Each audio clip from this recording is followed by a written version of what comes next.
Hello everyone, welcome to 2.1, derivatives, the first big topic in calculus. Okay? Today I'm going to focus on what derivatives mean, both algebraically and graphically. We're going to talk about how to do them, and we're going to talk about the graphs between the original graph and the derivative graph. Okay? This is the first big topic in calculus. In fact, this is the majority of what we're going to talk about this year. A derivative is a slope at a single point. That is one of the biggest concepts for you to get. You need to be able to answer that like that. If I ask you what a derivative is, you say a slope at a single point. A derivative is a slope. It's also an instantaneous rate of change. And I'm going to highlight this word rate, or circle it. This means it's always going to be something per something. That's how you know something is a derivative. If the unit is something like miles per hour. So velocity is miles per hour. So velocity is a derivative. Or feet per second.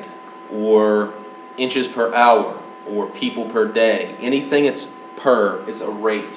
And that's what a derivative is. This was first introduced by this guy, Leibniz. He was a German. He competed with an Englishman that you might know of by the name of Isaac Newton. They both invented calculus at the same time. Newton invented integral calculus first, which is what we do in the second half of the year. Leibniz introduced differential calculus, which is what we're going to do at the beginning of the year.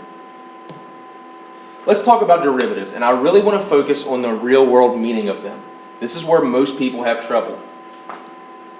If you're traveling 50 miles per hour, therefore your velocity is the derivative of the position, because miles per hour, okay, it tells you how many miles you've gone per something. The snow is melting at a rate of 1.5 inches per day. Therefore, the melting function is the derivative of the snow depth function, because you're going this much per day, inches per day. Your store is serving 150 people per day. Therefore, the serving function is the derivative of the number of people function, because this is telling me how many people per day. Okay? We're going to get into this a lot more, but just understand that a derivative is something per something. When you see a rate, it means that it's a derivative. If you see that it's a slope, it means that it's a derivative. This is the formal definition of a derivative. Does it look familiar? If you had Miss Bear last year, it should. This is the difference quotient.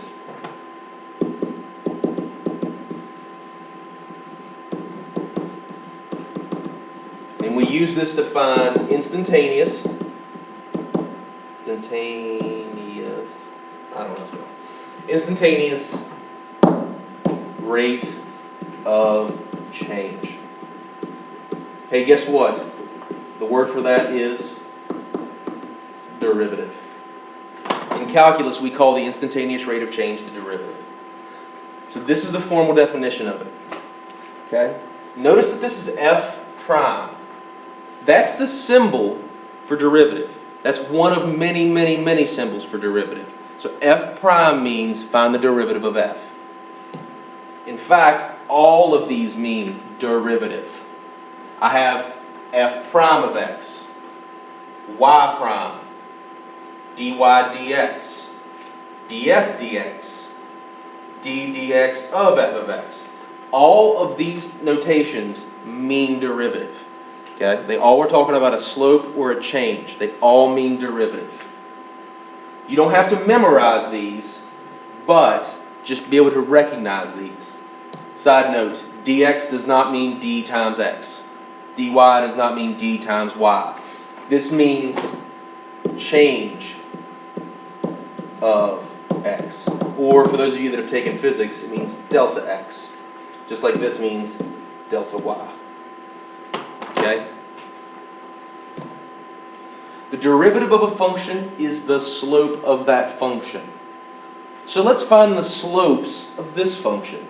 I picked a really easy one for our first example, because what is this function made up of?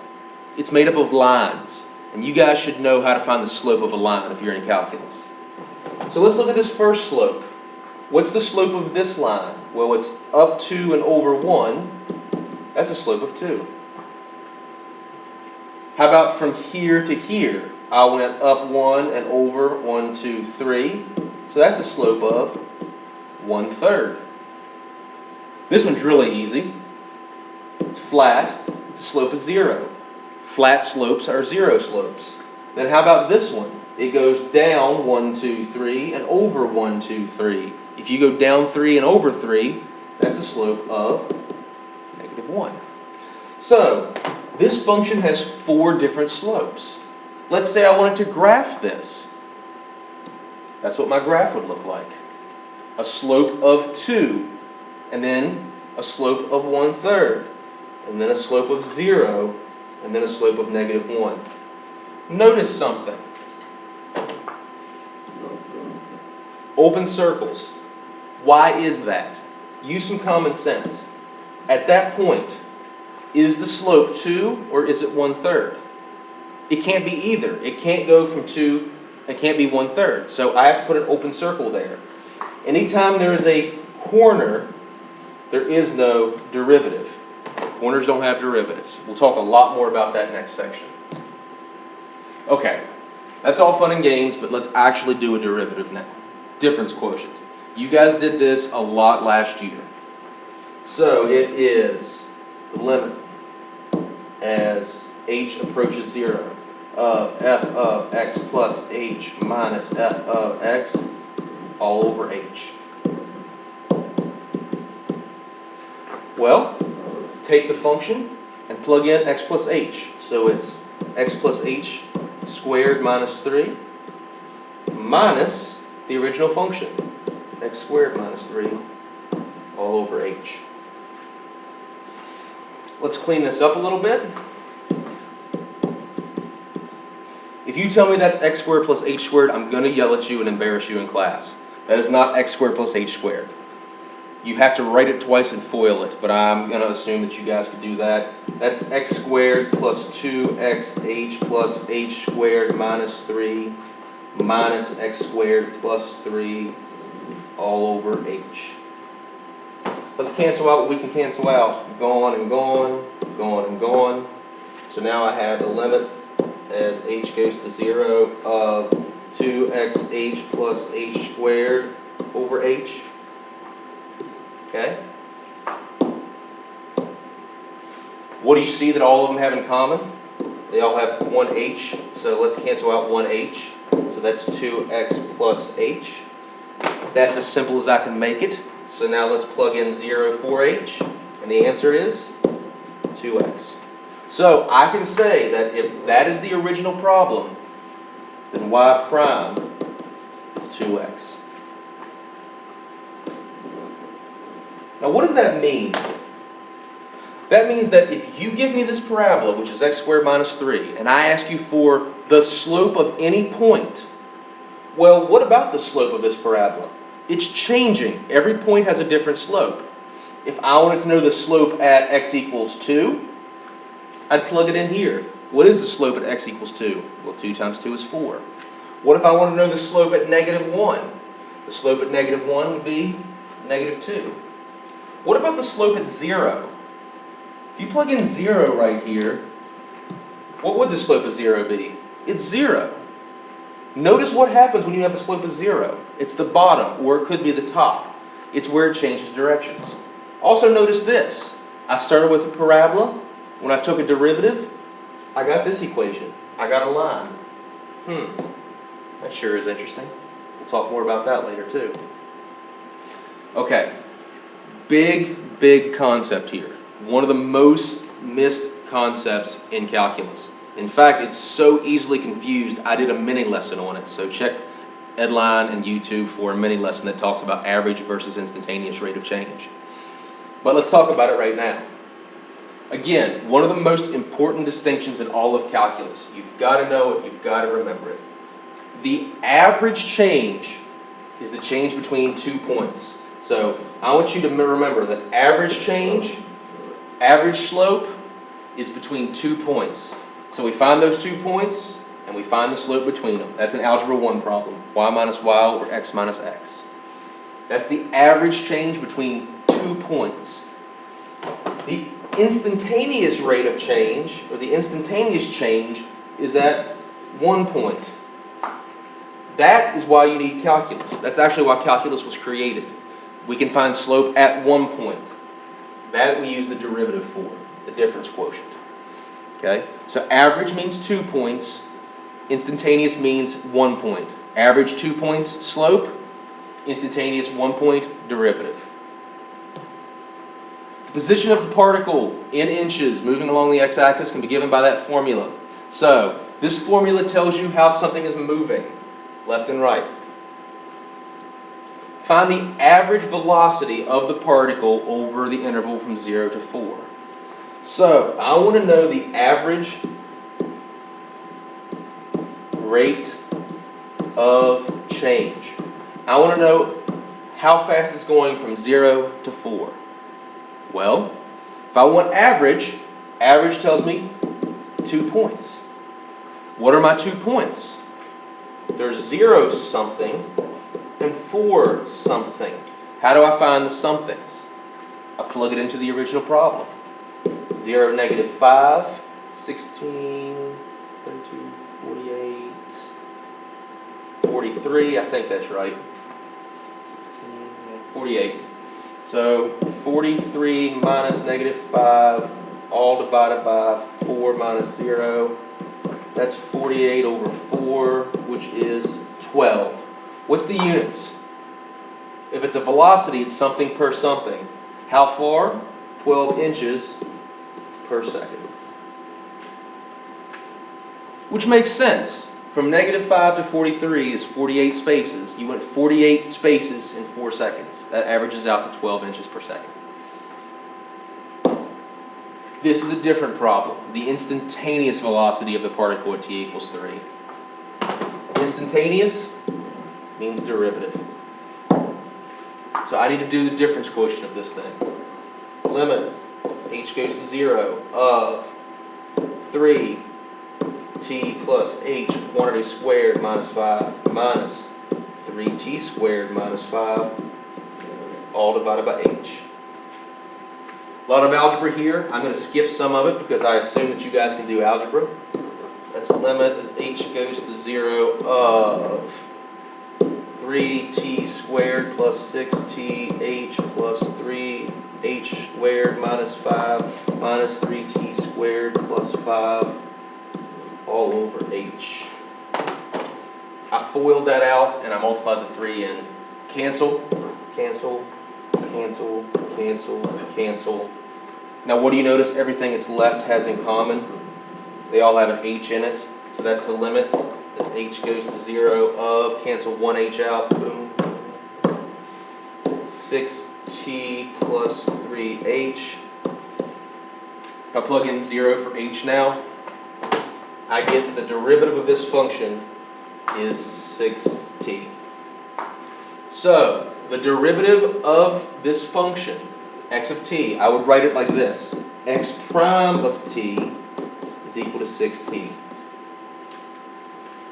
I found the derivative, 6t. But I didn't answer the question. The question says, when t is equal to 3.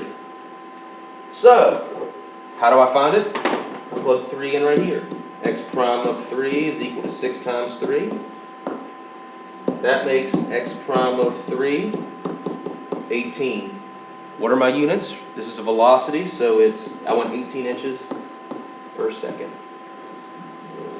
That's the instantaneous velocity. At exactly 3 seconds, you're going exactly 18 inches per second. So this is the derivative. We use the derivative to find the instantaneous velocity that we want.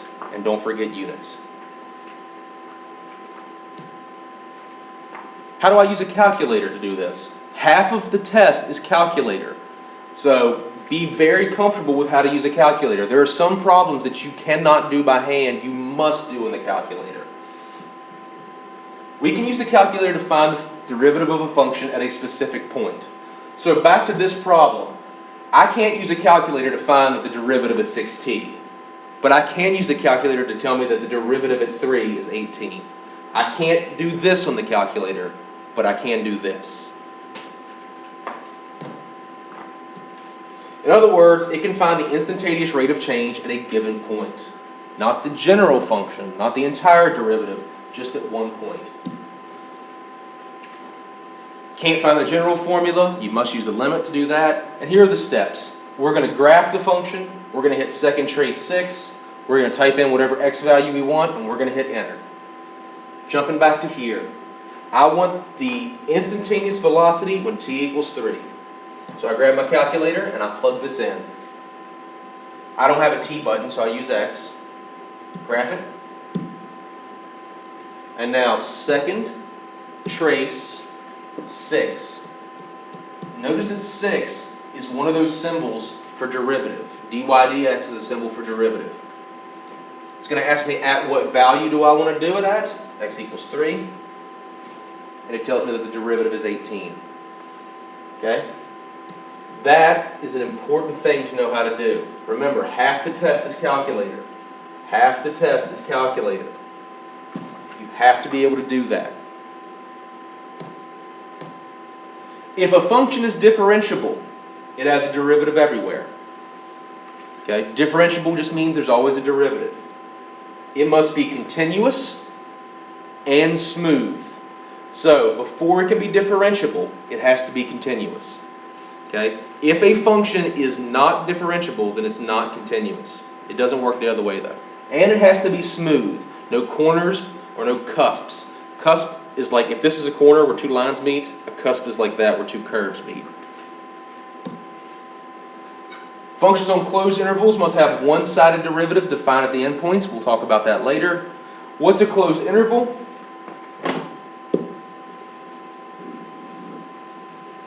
Here's a closed interval. I could find the derivative at both of those endpoints if I wanted to. Just because they're an endpoint doesn't mean that the slope doesn't exist there. They're a point. I can use my derivative. Okay, let's talk about graphs. We did one with an equation, now let's do a graph. We're going to sketch the derivative from the original graph. Notice I said sketch. This isn't exact. This is just an idea of what the graph looks like. Okay? I spend another mini lesson talking about this in a lot of detail. So check out the mini lessons on YouTube or on Headline. But for right now, let's just do some basics. Where's the slope 0? We're going to plot those points first. What does the slope of 0 look like? It's where it's not going up or it's not going down. Here's a point that has 0 slope. It's not going up or down. So I'm going to put a dot right there for 0. Where's your next 0 slope? It's right here. I put a dot here. Where's your next 0 slope? Right here. So I put a dot here. What about all three of those points? Well, these two are maximums, and this one's a minimum. So a slope of 0 happens where you have a maximum or a minimum. That comes up later on. Make little notations describing the slope as positive or negative.